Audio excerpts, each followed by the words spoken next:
बहुत पुरानी बात है।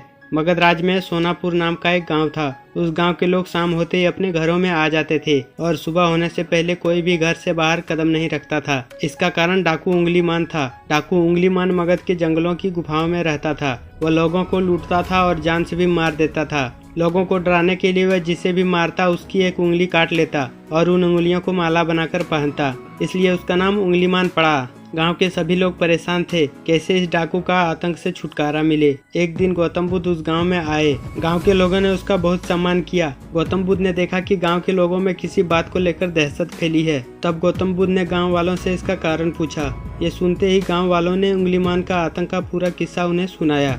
अगले ही दिन गौतम बुद्ध जंगल की तरफ निकल गए। गांव वालों ने उनको बहुत रोका पर वो नहीं माने।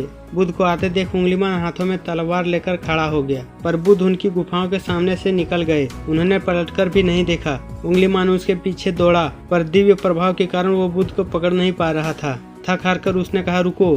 बुद्ध रुक गए और मुस्कुराकर बोले, मैं तो कब का रुक गया, पर तुम कब ये हिंसा रोकोगे। उंगलीमान ने कहा, सन्यासी, तुम्हें मुझसे डर नहीं लगता? सारा मगध मुझसे डरता है। तुम्हारे पास जो भी है निकाल कर दो, वरना जान से हाथ धो बैठोगे। मैं इस राज्य का सबसे शक्तिशाली व्यक्ति हूँ। बुद्ध जरा भी नहीं घबराए और बोले, मैं ये कैसे मान लूँ कि तुम इस राज्य के सबसे शक्तिशाली इंसान हो? तुम्हें यह साबित करके दिखाना होगा। उंगलीमान बोला, बताओ कैसे साबित करना होगा। बुद्ध ने कहा, तुम इस पेड़ के 10 पत्तियां तोड़कर लाओ। उंगलीमान ने कहा, बस इतनी सी बात? उंगलीमान ने 10 पत्तियां तोड़कर ला दी। बुद्ध ने कहा, अब इस पत्तियों को वापस पेड़ पर जाकर लगा दो। टूटे हुए पत्ते कहीं वापस लगते हैं? तो बुद्ध बोले, जब तुम इतनी छोटी चीज को वापस नहीं जोड़ सकते तो तुम सबसे शक्तिशाली कैसे हुए? यदि तुम किसी चीज को जोड़ नहीं सकते तो कम से कम उसे तोड़ो मत। यदि किसी को जीवन नहीं दे सकते तो उसकी मृत्यु देने का तुम्हें कोई अधिकार नहीं है। ये सुनकर उंगलीमान को अपनी गलती का एहसास हो गया और वह बुद्ध का शिष्य बन गया और उसी गांव में रहकर लोगों की सेवा करने लगा। आगे चलकर यह उंगलीमान बहुत बड़ा सन्यासी बना